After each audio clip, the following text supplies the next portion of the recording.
Guys, magluto tayo guys ng ginataan na kamansi. Ayan guys. Ayan gata natin. Dito yung pangsahog natin. Tinapa, smoked fish at konting hipon. Ayan guys, sangkap natin guys. Ginataang kamansi. Ugob sa salitang Bicol.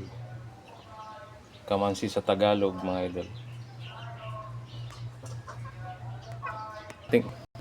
Lagyan natin guys yung sangkap guys, yung lagyan natin sa gitna yung tanglad.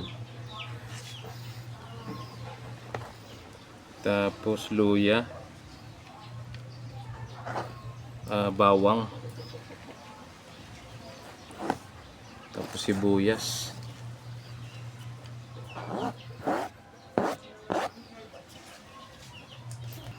Ayan guys, pakukuloyin mo natin to guys. Huli natin ilalagay yung yung unang gata na piniga.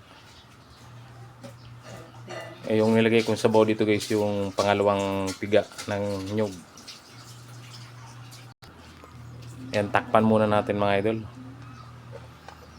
Masyado marami, hindi kasi ang takip, pero okay lang yan. Yan guys, tingnan natin guys.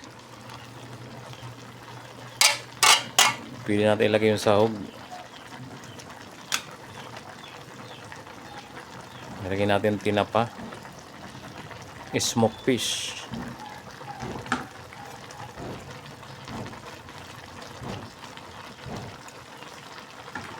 at lagay na rin natin yung hipon. Ayan, ginataang kamansi, ugob sa salitang Bicol. Lagyan natin ng paminta na dinurog.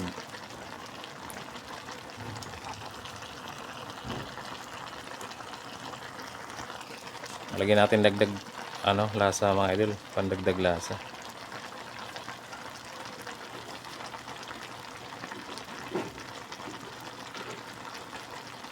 Lagyan na rin natin ng asin. May asin na kasi yung hipon dati, kaya konti lang asin lagay natin guys. Takpan muna natin guys para maluto. Guys, haluin natin guys para maluto yung nasa ibabaw, mailagay sa ilalim.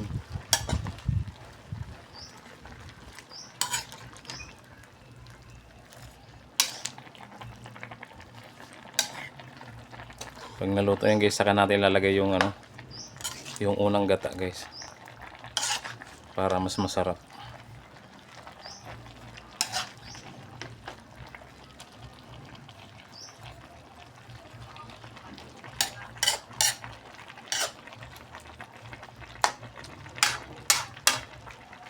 Takpan natin saglit.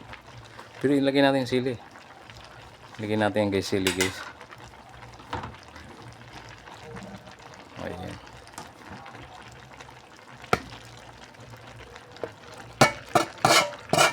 Ayan, takpan natin ulit. Pagbukas natin yan, lagay natin yung unang gata. Ayan guys, lagay natin yung yung unang gata guys. Ito medyo matamis-tamis to eh. Purong-purong gata talaga to. Ayan. Ayan, magpapasarap dyan mga idol.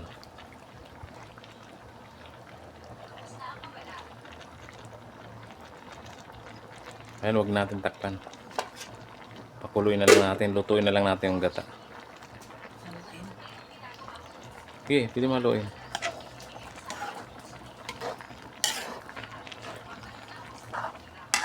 Ayan, ginataan na kamansi mga idol, na may tinapa at hipon, nilagyan ng tanglad. Ayan guys, luto na guys. Tikman natin.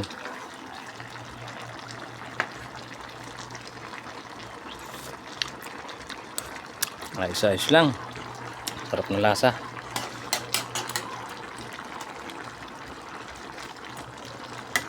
Tikman natin ulit. Kalimutan ko lasa. Sarap talaga mga idol. Ayan guys. Ayan na. Ready to serve na guys ang ginatang kamansi natin guys na may hipon at may tinapa. At nilagyan natin ng tanglad na pampabang. Ayan guys. Thank you so much guys sa panonood nyo na aking video. God bless us all.